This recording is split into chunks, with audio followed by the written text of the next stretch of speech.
Happy Fiesta Santa Elena!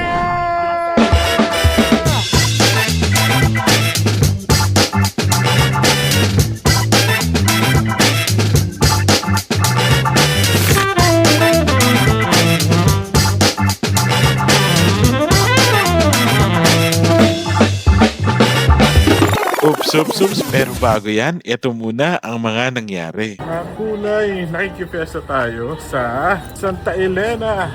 Tignan nyo kung gaano karami ang tao sa Santa Elena. Grabe daming tao dito. Sobrang daming tao sa pistahan ng Santa Elena. Kita nyo ba kung gaano karami yung tao? Sobra, one part pa lang yan. Ito naman sa kabila din. Puro ng tao dito. Sobrang dami tao, mga kakulay. Kasi sobrang dami sa karsada to sa highway nila. Kahit ako sa inyo, lahat tayo ng konti. Happy Fiesta Santa Elena! Mula sa amin sa Kapalonga. Meron yung mga ibon dito ng mga tinitinda para sa mga batang gusto mag-alaga. Be careful lang mga kakulay kasi yung mga ibang ibon dyan endangered na. Talagang siksika na at napakasaya na dito sa Santa Elena. Makikita nyo sari-sari ang samot-sari ang mga tinda na talagang from gamit sa bahay, mga laruan, mga kung ano-ano talagang mabibili mo dito.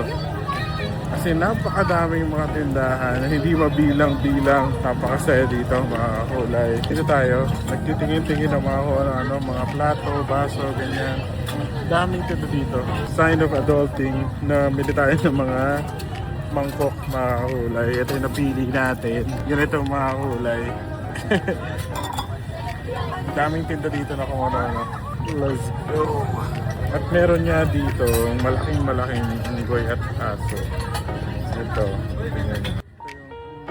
Bumili nga tayo dito ng mga stuffed toys, mga kakulay. Bumili tayo ng unggoy, ng aso, at ng malaking teddy bear. Kung makikita nyo mga kakulay, talaga namang pinaghahandaan natin ang pag-uwi natin ng Kapalonga para makapagbigay din tayo ng saya sa mga kabataan. Ito naman yung aso teddy bear, ang cute-cute. Sana may mga mapaligaya tayong mga kids sa Kapalonga. Ano siya nakuha? Ito aso. Lalo na pang siya Lalaki.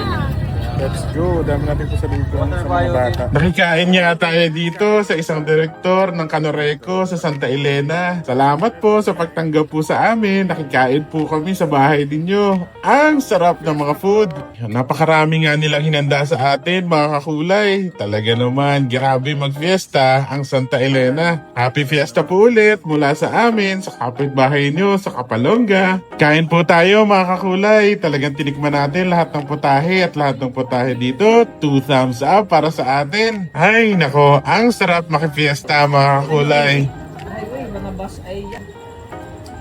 Makalipas natin kumain, inikot nga natin ang mga booths and bazaars dito. Napakadami talagang tinda. Hindi ko mawari kung ano ang una kong titignan kasi from mga gamit sa bahay, sa mga stuffed toys, sa mga laruan, at kung ano-ano pa, napakadami dito. May mga kung ano-anong alahas din and jewelries, may mga ukay-ukay.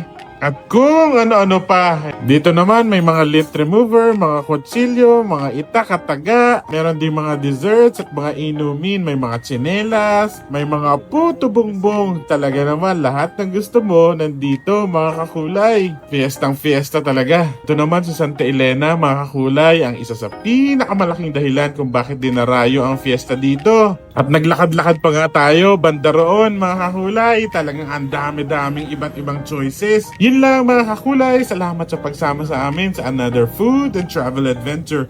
Bukas ulit ha. Yun lang. Thanks. Bye!